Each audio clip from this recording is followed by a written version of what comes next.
Doctor గారు నమస్తే అండి. నమస్తే అండి. డాక్టర్ గారు జనరల్గా హార్ట్ అటాక్ నైట్ టైంలో ఎక్కువగా వస్తూ ఉంటుందని చెప్తుంటారు. అయితే కొందరైతే వాష్రూమ్లో ఉన్నప్పుడే కార్డియాక్ అరెస్ట్ అవ్వడం, చనిపోవడం కూడా జరుగుతుంది.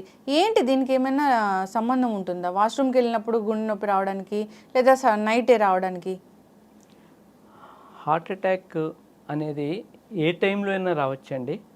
కానీ మన బాడీలో రక్తం గడ్డకట్టే టెండెన్సీ నైట్ టైం ఎక్కువ ఉంటుంది. సో అది వింటర్ సీజన్స్లో ఎక్కువ ఉంటుంది. సో అందుకే heart attacks night time precipitate అవుతూ ఉంటాయి అండ్ వింటర్ సీజన్స్లో ఎక్కువ ప్రెసిపిటేట్ అవుతూ ఉంటాయి. ఎందుకంటే అప్పుడు రక్తము గడ్డకట్టే టెండెన్సీ బాడీలో ఎక్కువ ఉంటుంది. అందుకు మీకు ఎర్లీ మార్నింగ్స్ హార్ట్ అటాక్ కానీ, నిద్రలో వెళ్తున్నప్పుడు హార్ట్ అటాక్స్ కానీ, నిద్ర మధ్యలో సడన్గా నొప్పి రావడం కానీ జరుగుతూ ఉంటుంది. బట్ ఏ టైంలో అయినా హార్ట్ అటాక్స్ రావచ్చు. బట్ మోస్ట్లీ నైట్ టైమ్స్లో మెయిన్ రావడానికి కారణం ఏంటంటే అప్పుడు కొలెస్ట్రాల్ ప్రొడక్షన్ కానీ, బ్లడ్ క్లాట్ టెండెన్సీ కానీ ఎక్కువ ఉంటుంది. దానివల్ల నైట్ టైం అనేవి హార్ట్ అటాక్స్ చాలా ఎక్కువ వస్తూ ఉంటాయి. అంటే డిపెండ్స్ ఆన్ వాతావరణం మన రక్తం గడ్డ కట్టడం అలా జరుగుతుంది డాక్టర్ గారు? అవునవును. ఎందుకంటే యాక్చువల్గా మనకి అంత సిగ్నిఫికెంట్ నెంబర్స్లో జరగకపోవచ్చు. ఎందుకంటే హార్ట్ అటాక్స్ అనేవి ఎప్పుడూ ఉంటాయి. ఎప్పుడు ఇయర్ లాంగ్ హార్ట్ అటాక్స్ అనేవి వస్తూనే ఉంటాయి. కానీ వింటర్ సీజన్లో దాని యొక్క ప్రజెంటేషన్ ఎక్కువ ఉంటుంది. ఈ వాష్రూమ్స్ వెళ్ళినప్పుడు సడన్ గా గుండె నొప్పి రావడం, గుండెపోటు రావడము, కార్డియాక్ అరెస్ట్ అవ్వడం, చనిపోవడం కూడా జరుగుతుంది కదా డాక్టర్ గారు? అది ఎందుకు? వాష్రూమ్స్ అంటే మనకు బాత్రూమ్కి వెళ్ళినప్పుడు అయితే ఎటువంటి ఇబ్బంది లేదండి. అంటే యూరినల్స్కి వెళ్ళినప్పుడు అయితే ఇబ్బంది ఉండదు. బట్ మనం ఎప్పుడైనా సరే మోషన్ పాస్ చేస్తున్నప్పుడు మనకేమవుతుందంటే ఎప్పుడైనా ఫోర్స్ ఎక్కువ వాడినప్పుడు హార్ట్ మీద ఎఫెక్ట్ పడి ఆ టైంలో హార్ట్ అటాక్కి వచ్చే ఛాన్సెస్ ఉంటాయి. చాలామంది మనం కరెక్ట్గా పేషెంట్ హిస్టరీ అడిగినట్టయితే వాళ్ళు కాన్స్టిపేషన్ ఉన్న పేషెంట్స్, అంటే ఎవరికైతే మోషన్ సరిగ్గా వాళ్ళు ఎప్పుడైతే ఎక్కువ ఫోర్స్ యూజ్ చేశారో అప్పుడు చెస్ట్ టైట్నెస్ అనేది చాలా కామన్ సిమ్టమ్ అండి. చాలామంది చెప్పే సిమ్టమ్.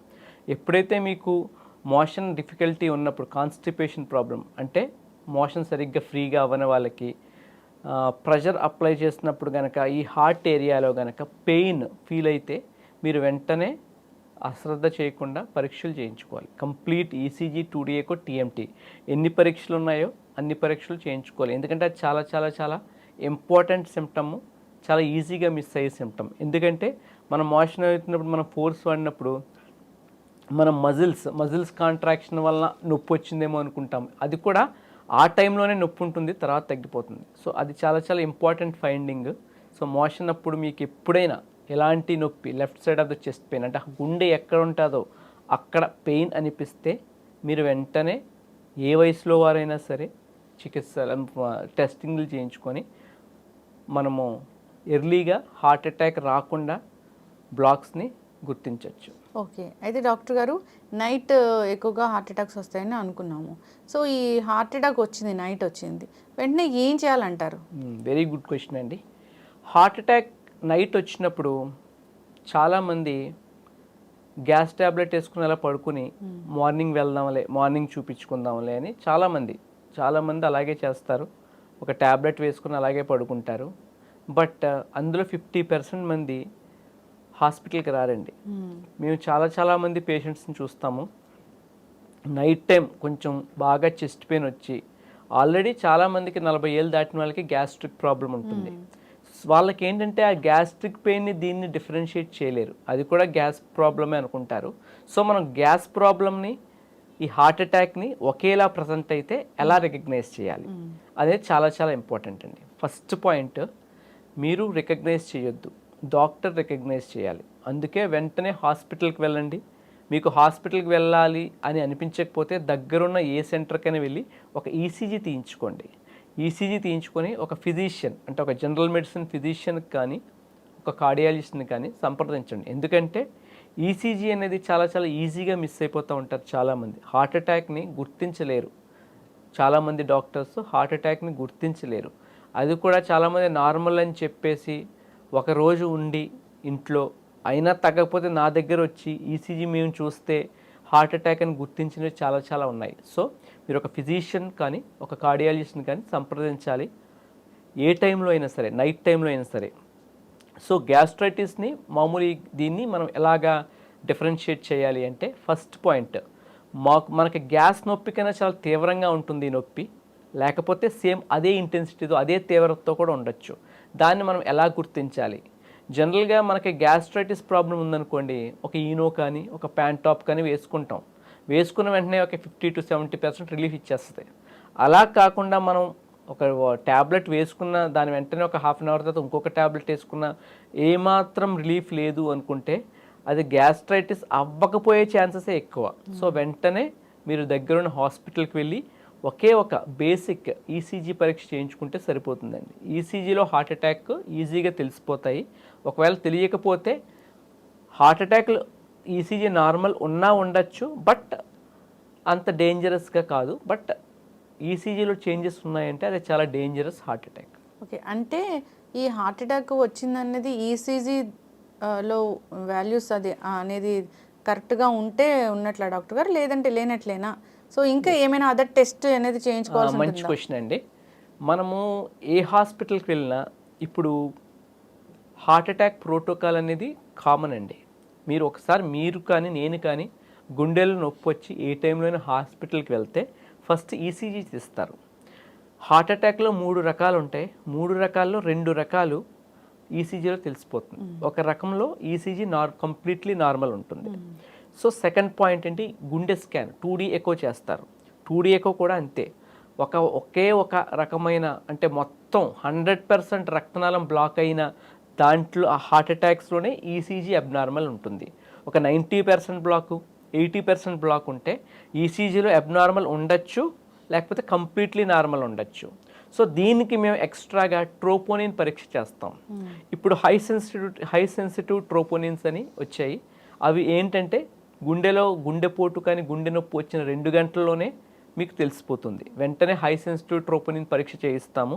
అది కనుక నెగిటివ్ వస్తే మళ్ళా 2 గంటలు ఉంచి మరలా చేయించుకొని వెళ్ళాలి. ఒకటి గుర్తుపెట్టుకోండి, మీకు 50 ఏళ్ళు క్రాస్ అయ్యాయి, మీకు షుగర్ ఉంది లేదు, మీకు బీపీ ఉంది లేదు, మీకు ఫ్యామిలీ హిస్టరీ ఉంది లేదు, ఏమైనా సరే మీకు 50 ఏళ్ళు దాటితే మీకు గుండెలో నొప్పి వస్తే అది మీకు గ్యాస్ట్రైటిస్లా కాకుండా ఏదో కొంచెం తీవ్రమైనదిగా కొంచెం ఏదో తేడాగా అనిపిస్తే వెంటనే హాస్పిటల్కి వెళ్ళి ఫస్ట్ ఈసీజీ మీ అంతటికి మీరే ఈసీజీ తీయించుకోవాలి, 2D ఎకో చేయించుకోవాలి, ట్రోపోనిన్ చేయించుకోవాలి. హై సెన్సిటివ్ ట్రోపోనిన్ పరీక్ష చేయించుకున్నాక అన్నీ బాగున్నాయండి మీరు వెళ్ళిపోవచ్చండి అని అంటారు, కానీ మీరు వెళ్ళకూడదు. వెంటనే 2 hours వెయిట్ చేసి అప్పుడు చేయించుకోవాలి. ఆ రిపోర్ట్ కూడా నెగిటివ్ ఉంటే అప్పుడు హాస్పిటల్ నుంచి మీరు ఇంటికి సేఫ్గా వెళ్ళచ్చు. ఇలాగా మేము చాలా అంటే ఒక 10లో 2-3 కేసులు మేము ఇలాగే డిటెక్ట్ చేస్తాం. ఈసీజీ నార్మల్ ఉంటుంది, 2D ఎకో నార్మల్ ఉంటుంది, వచ్చిన వెంటనే చేసిన ట్రోపోనిన్ పరీక్ష కూడా నెగిటివ్ ఉంటుంది. సో పేషెంట్ ఏమీ లేదు అంతా బాగుందని చెప్పి చాలా హాస్పిటల్స్ చాలా సెంటర్స్ పంపించేస్తారు. ఎందుకంటే మనం ఆ పేషెంట్స్ ఉంచుకుంటే అది కరెక్ట్ కాదు కనుక. కానీ ఉంచాలి, ఎందుకంటే అట్లీస్ట్ ఒక 2 hours ఎక్స్ట్రా ఉంచాలి. అడ్మిట్ చేయకపోయినా సరే ఒక 2 hours ఎక్స్ట్రా ఉంచి ఆ 2 hours ట్రోపోనిన్ రిపోర్ట్ కూడా ఇది హై సెన్సిటివ్ ట్రోపోనిన్ అయితే మాత్రమే. ఒకవేళ నార్మల్ ట్రోపోనిన్స్ అంటే 6 hours వెయిట్ చేయాలి. 6 hours ఆ రోజు నైట్ మీరు స్టే చేసి 6 hours తర్వాత నెక్స్ట్ డే మార్నింగ్ ఒక ట్రోపోనిన్ చేయించుకొని అది నెగిటివ్ ఉంటేనే ఇంటికి వెళ్ళాలి. ఎంత జాగ్రత్తలు తీసుకుంటేనే హార్ట్ అటాక్ నుంచి మీకు రక్షణ లభిస్తుంది. లేకపోతే heart attack will simply take your life without any alarming thing. ముందు మీకు ఏ సూచన ఇవ్వకుండా జస్ట్ ఎ ఫ్యూ మినిట్స్లో మీ ప్రాణాన్ని హరిస్తుంది. So every step from doctor perspective నుంచి మేము చేయాల్సిందంతా ఈ ప్రోటోకాల్ ఫాలో అవుతాం. పేషెంట్స్ కూడా ఈ ప్రోటోకాల్ మాకు చెయ్యండి అని వాళ్ళలో చైతన్యం వస్తేనే మనం హార్ట్ అటాక్ని పూర్తిగా అరికెట్టగలం. ఎందుకంటే హార్ట్ అటాక్ వచ్చిన ప్రతి పేషెంటు చనిపోవడానికి లేదండి. ఎందుకంటే బాడీ ఇట్ సెల్ఫ్ రక్తం గడ్డకడితే బాడీలోని యాంటీకోయాగులెంట్ ఫ్యాక్టర్సే ఆ రక్తాన్ని బ్రేక్ చేయడానికి ట్రై చేస్తాయి. అది ఫెయిల్ అయిన పక్షంలో మనం ఇచ్చే డ్రగ్స్ మనం ఇచ్చే ఇంజెక్షన్స్ పనిచేస్తాయి. సో హార్ట్ అటాక్లో you should never take a chance. You should always have a nice and good checkup, health checkup. ఈ గ్యాస్ట్రిక్ నొప్పికి ఇంకా లేదా గుండె నొప్పికి ఏదైనా మేజర్గా ఈ డిఫరెన్షియేషన్ ఉందా అంటే ఏం చెప్తారు డాక్టర్ గారు? ఏదైనా ఒక లక్షణం తేడాగా ఉంటుందా అని అంటే ఏం చెప్తారు? ఓకే, గ్యాస్ట్రైటిస్కి హార్ట్ అటాక్ వస్తేను ఏమైనా డిఫరెన్స్ ఉంది అంటే it's very very closely mimics gastritis in few people. కానీ చాలామందిలో ఈ గ్యాస్ట్రైటిస్ హార్ట్ అటాక్ అనేది ఇంచుమించు సమానంగా ఉండేది 10-20% జనాల్లో మాత్రమే. మిగతా 80%లో హార్ట్ అటాక్ అంత ఈజీగా ఉండదు. ఇప్పుడు నాకు గ్యాస్ట్రైటిస్ ఉందనుకోండి, నేను ట్యాబ్లెట్ వేసుకుంటాను, తగ్గకపోతే అక్కడే ఉంటాను, ఇంట్లో ఉంటాను, జస్ట్ ట్రై చేస్తాను కొంచెం స్టేబుల్గా ఉండడానికి. కానీ హార్ట్ అటాక్ ఉన్న పెయిన్ అంత జోక్గాను అంత ఈజీ గోయింగ్గా ఉండదు, చాలా సివియర్గా ఉంటుంది. First point.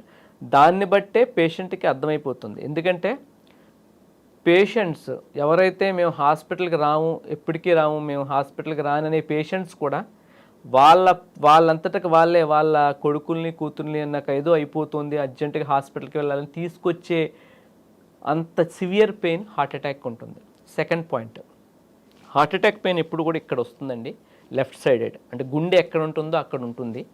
And gastric pain కూడా అక్కడ ఉండొచ్చు. దాన్ని ఎలా డిఫరెన్షియేట్ చేస్తారంటే, ఎప్పుడైనా గుండె లెఫ్ట్ సైడ్ చెస్ట్ పెయిన్ ఈ చెయ్యికి ఇలా రేడియేట్ అవుతుందండి, ముఖ్యంగా ఇలాగా. సో మనకి ఇక్కడ ఏంది చిటికెన వేలు ఉంది కదా, చిటికెన వేలు వైపు రేడియేట్ అవుతుంది చాలా మందిలో. ఒక 30-40% మీరు అడిగితే, క్లియర్గా హిస్టరీ అడిగితే చెయ్యికి పాకుతుంది అని అట్లీస్ట్ 40% మంది చెప్తారు.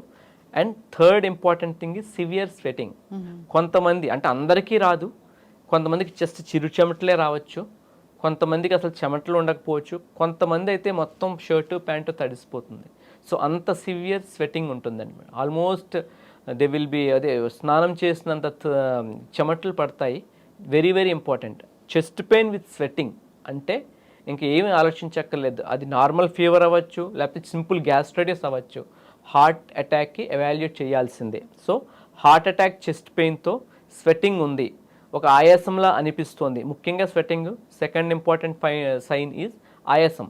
నాకు కొంచెం ఆయాసంగా అనిపిస్తుంది, that is called air hunger. Air hunger ఉంది అంటే, ఆయాసంగా ఉంది అంటే వెంటనే హార్ట్ అటాక్కి ఎవాల్యుయేట్ చేయించుకోవాలి ఈ 3 పరీక్షల ద్వారా: ECG, 2D echo and high sensitive troponin IRT. Okay doctor గారు, ఎలాంటి లక్షణాలు లేవు కానీ ఇప్పుడు అందరికీ భయం వేస్తూ ఉంది, కోవిడ్ తర్వాత ఏదో జరుగుతుంది, మాకు హార్ట్ అటాక్ వస్తుందని భయం వేస్తూ ఉంది. అలాంటప్పుడు వాళ్ళు కనుక్కోవాలనుకుంటారు, వస్తుందా రాదా లైఫ్లో అని. సో దానికి ఏమైనా టెస్ట్లు ఉంటాయా? There are so many battery of investigations to detect heart attacks early అండి. సో మనం ఫస్ట్ చూసుకోవాల్సింది ఫ్యామిలీ హిస్టరీ. మన వాళ్ళకి, మన పేరెంట్స్కి, లేకపోతే మన గ్రాండ్ ఫాదర్స్కి చిన్న వయసులో, అంటే 20 ఇయర్స్లో, 30 ఇయర్స్లో, 40 ఇయర్స్లో హార్ట్ అటాక్ వచ్చాయంటే మీరు ఒక్కసారి 20 ఇయర్స్ క్రాస్ అయిన వెంటనే every year annual health checkup చేయించుకోవాలి, కార్డియాక్ హెల్త్ చెకప్ చేయించుకోవాలి. వాటిలో ఏమి ఉండాలంటే అందరూ ఈసీజీ, 2D ఎకో చేయించుకొని నాకు బాగుందని, అంతా బాగుందని వెళ్ళిపోతారు. కానీ అది కాదు. ఇప్పుడు ట్రెడ్మిల్ టెస్ట్ అండి, అది కూడా చాలా చీప్, చాలా తక్కువ cost investigation, which is saving almost 90% of lifes. Treadmill test అనేది 90% లైఫ్స్ని కాపాడే ఒక అద్భుతమైన పరీక్ష. దాన్ని పెట్టుకొని మనం నడిపిస్తాము, కొంచెం ఫాస్ట్గా నడిపిస్తాము. నడిపిస్తే హార్ట్ రేట్ పెరుగుతుంది. హార్ట్ రేట్ పెరిగినప్పుడు హార్ట్కి సప్లై అయ్యే బ్లాక్స్ ఉంటే హార్ట్కి సప్లై అయ్యే రక్తం కొంచెం తగ్గుతుంది, దాంట్లో ఈసీజీ చేంజెస్ వస్తాయి. సో మనకి 90% బ్లాక్ ఉన్న ఈసీజీ, అంటే ఈసీజీ అనేది రెస్టింగ్, అంటే కూర్చోపెట్టి చేసేది. 2D ఎకో కూర్చోపెట్టి చేసేది. సో రెస్టింగ్ ఇన్వెస్టిగేషన్స్లో ఒక 80% బ్లాక్, 90% బ్లాక్స్ తెలియవు మనకి. సో మనకి కంపల్సరీగా ట్రెడ్మిల్ టెస్ట్ అడిగి చేయించుకోవాలండి. First and very very very dangerous thing is family history. Family history ఉంది అంటే that itself is equal to 10 times the risk of having diabetes. అంటే ఇది హెరిడిటరీయా డాక్టర్ గారు? అంతేనండి, హెరిడిటరీ. అంటే పేరెంట్స్కి, గ్రాండ్ ఫాదర్స్కి ఉంటుంది. ఎందుకంటే వాళ్ళకు రక్తనాళాల్లో కొంచెం తేడాలు ఉంటాయి, కొలెస్ట్రాల్లో తేడాలు ఉంటాయి, అలాగా. సో ఇలాంటి వాళ్ళు ఎవరికైతే ఫ్యామిలీ హిస్టరీ ఉందో స్మోక్ అస్సలు చేయకూడదు, ఎక్సర్సైజ్ చేయాలి. మీకు బీపీ వచ్చినట్టయితే బీపీ స్ట్రిక్ట్గా 120/80 పెట్టుకోవాలి. మీకు షుగర్ ఉందంటే <90 పెట్టుకోవాలి, HbA1c <6 పెట్టుకోవాలి. ఇవన్నీ పాటిస్తే మీకు ఫ్యామిలీ హిస్టరీ ఉన్నా సరే మీకు హార్ట్ అటాక్ వచ్చే రిస్క్ చాలా చాలా తక్కువ. ఒకవేళ మీకు ఫ్యామిలీ హిస్టరీ ఉంటే నాకు షుగర్ ఉంది నేనేం పట్టించుకోను, నేను స్వీట్స్ తింటాను, నాకు బీపీ ఉంది నేను ట్యాబ్లెట్స్ వేసుకోను, నేను స్మోక్ చేస్తాను, నేను ఆల్కహాల్ తీసుకుంటాను అంటే పేరెంట్స్కి ఏ వయసులో ఏ అవలక్షణాలు లేని పేరెంట్స్కి ఏ వయసులో వచ్చిందో వాళ్ళకన్నా వీళ్ళకి ఒక 10 ఏళ్ళలో 5 ఏళ్ళలో ముందు ఉంటుంది. అదండి. ఎస్, అంటే ఎవ్రీ ఇయర్ యాన్యువల్గా వచ్చి టోటల్ బాడీ హెల్త్ చెకప్ చేయించుకుంటే మంచిది, ఏదైనా డిటెక్ట్ అవుతుంది. ఏదైనా డిటెక్ట్ అవుద్ది. ఆ హెల్త్ చెకప్లో ట్రెడ్మిల్ టెస్ట్ అంటే పరిగెత్తి ఈసీజీ చేయించే పరీక్ష కంపల్సరీగా ఇంక్లూడ్ చేయించుకోవాలి. ఎస్. అయితే డాక్టర్ గారు, చాలా మంది మా రక్తం చిక్కబడుతుంది, రక్తం గడ్డ కడుతుంది అని చెప్తూ ఉంటారు కదా, అది ఏంటి? రక్తం గడ్డ కట్టే టెండెన్సీ అనేది జనరల్గా మన బాడీలో ఉన్న రక్తం హోమియోస్టాసిస్ మెకానిజంతో ఎప్పుడూ ఒక సాంద్రత కలిగి ఉంటుంది, ఒక డెన్సిటీ కలిగి ఉంటుందండి. సో రక్తం ఎప్పుడు గడ్డ కడుతుంది అంటే మనకి హీమోగ్లోబిన్ శాతం ఎక్కువ ఉన్నా, మనం స్మోకింగ్ చేస్తున్నా, మనకి కొలెస్ట్రాల్ హైపర్ కొలెస్ట్రామియా ఉన్నా, ఇలాంటి వాళ్ళు మన జెనెటిక్స్ పరంగా అంటే పేరెంట్స్కి ఆ రక్తం గడ్డ కంటే మామూలు జనాలకైనా కొంచెం ఎక్కువ ఉన్నా, ఇలాంటి కండిషన్స్లోనే రక్తం గడ్డ కడుతుంది. రక్తం ఎప్పుడు గడ్డ కడద్దంటే యాజ్ ఫార్ యాజ్ మన రక్తనాళం చుట్టూ ఎండోథీలియం అనే పొర ఉంటుందండి. ఆ పొర నీట్గా ఎక్కడ చిన్న బ్రీచ్, చిన్న గీత, చిన్న డ్యామేజ్ లేనంత వరకు మీ రక్తం గడ్డ కట్టడం అనేది జరగదు. ఎప్పుడైతే మీకు బీపీ ఎక్కువైందనుకోండి, బ్లడ్ ప్రెషరు, సో మనకు బ్లడ్ ఫ్లో అంటే బ్లడ్ వెళ్ళే ఫాస్ట్నెస్ పెరిగిపోతుంది. దానివల్ల ఎండోథీలియల్ ఇంజురీ జరుగుతుంది. అంటే మనకు ఒక స్పీడ్తోనే ఒక బీపీతోనే ఆ ఎండోథీలియం అనేది ఇంటాక్ట్గా ఉంటుంది. ఎప్పుడైతే మీకు బీపీ హైగా ఉందనుకోండి, ఎండోథీలియం స్లోగా డ్యామేజ్ అవుతుంది. డ్యామేజ్ అవుతే ఎక్కడైతే ఒక చిన్న చిరుగులాగా చిన్న డ్యామేజ్ జరిగితే ఎండోథీలియంలో, అప్పుడు అక్కడ రక్తం గడ్డ కట్టడానికి ఆస్కారం ఉంటుంది. అలాగే హార్ట్ అటాక్స్ వస్తాయి. సో ఏమవుతుంది అంటే ప్లాక్ అంటే కొవ్వు పదార్థం రక్తనాళాల్లో స్లోగా ఎక్యుములేట్ అవుతుంది. ఎక్యుములేట్ అయ్యి ఆ రక్తనాళంలో ఎక్యుములేట్ అయ్యి దానిపైన ఎండోథీలియం పొర ఉంటుంది. ఆ ఫ్లాప్లో ఉన్న ఫ్యాట్ యొక్క ఫోర్స్కి ఆ పొర చిట్లి అక్కడ ప్లేట్లెట్స్ కానీ ఈ క్లాటింగ్ ఫ్యాక్టర్స్ కానీ ఎక్యుములేట్ అయ్యి సడన్గా హార్ట్ అటాక్ వస్తుంది. సో ఇంత మెకానిజం ఉంటుందండి. సో సింపుల్గా రక్తం గడ్డ కట్టే టెండెన్సీ అనేది అంత ఈజీ కాదు. ఎందుకంటే దేవుడు కరెక్ట్గా ఈక్విలిబ్రియం మెయింటైన్ చేయడానికి కరెక్ట్గా ఇచ్చాడు కనుక. So there is no chance when your endothelium is intact. Yes, ఖచ్చితంగా డాక్టర్ గారు. దానికి అస్సలు ఏమాత్రం ఒక గంట ముందు, అరగంట ముందు, 10 నిమిషాల ముందు సిమ్టమ్స్ అంటే ఏం కనపడవా డాక్టర్ గారు? Sudden cardiac arrest and sudden cardiac death అంటారండి దాన్ని. సో అంటే ఐడెంటిఫై అంటే మన దగ్గరకు వచ్చే పేషెంట్స్ చెప్పగలిగితే, ఆ హిస్టరీ కరెక్ట్గా తీసుకుంటే మనకి తెలుస్తుందండి. సడన్ కార్డియాక్ డెత్ అంటే జిమ్ చేస్తూ ఉంటారు, సడన్గా కొలాప్స్ అవుతూ ఉంటారు. ఏంటంటే అక్కడ మెకానిజం ఏంటంటే అండి, అక్కడ అలాంటి వాళ్ళకి ఫ్యామిలీ హిస్టరీలో రిస్క్ ఆఫ్ హార్ట్ అటాక్స్ ఎక్కువ ఉంటుంది. వాళ్ళకి కూడా సేమ్ ఇందాక చెప్పినట్టు ఎండోథీలియం బ్రీచ్ జరుగుతుందండి. ఇప్పుడు మనం ఎప్పుడైతే ఫాస్ట్ ఎక్సర్సైజ్ చేస్తున్నాం అనుకోండి, మన హార్ట్ రేట్ పెరుగుతుంది, బీపీ పెరుగుతుంది. సో ఆ బీపీ పెరిగినప్పుడు మనకు ఆల్రెడీ ఒక లోపల డ్యామేజ్డ్ ఎండోథీలియం ఉందనుకోండి ఆ వ్యక్తులకి, సో అది ఇంకా డ్యామేజ్ జరిగి ఇట్ అట్రాక్ట్స్ ప్లేట్లెట్స్ అంటే రక్తము గడ్డ కట్టే పదార్థాలు అంటే క్లాటింగ్ ఫ్యాక్టర్స్ అంటారు. వాటిని వెంటనే ఆ ఏరియాకి అట్రాక్ట్ చేస్తాయి. అట్రాక్ట్ చేసి సడన్గా మొత్తం రక్తనాళం మూసుకుపోతుంది, హార్ట్ అటాక్ వచ్చేస్తుంది. హార్ట్ అటాక్ వచ్చాక వెంటనే కొంతమందిలో హార్ట్ ఇర్రెగ్యులర్గా కొట్టుకుంటుందండి. దాన్ని వీటాక్ అంటారు, అంటే ventricular tachycardia or ventricular fibrillation అంటారు. దానివల్ల పేషెంట్కి సడన్ కార్డియాక్ డెత్ అవుతుంది. So most common cause of sudden cardiac death and cardiac arrest is a heart attack. Sudden cardiac death and cardiac arrest. Cardiac arrest కి 1.25 లక్ష కారణాలు ఉన్నాయండి.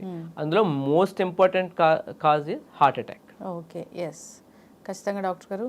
జనరల్గా అందరూ కూడా జాగ్రత్తలు తీసుకోవాలని కోరుకుందాం, యాన్యువల్ హెల్త్ చెకప్లు చేయించుకోవాలని కోరుకుందాం. ఎప్పుడైనా కొద్దిగా గ్యాస్ట్రిక్ నొప్పి అనిపించినా, ఏదైనా జనరల్గా చెస్ట్ పెయిన్ అనిపించినా ఒకసారి వెళ్ళి డాక్టర్ దగ్గరికి వెళ్తే అది ఏ నొప్పి అనేది వాళ్ళు డిసైడ్ చేస్తారు.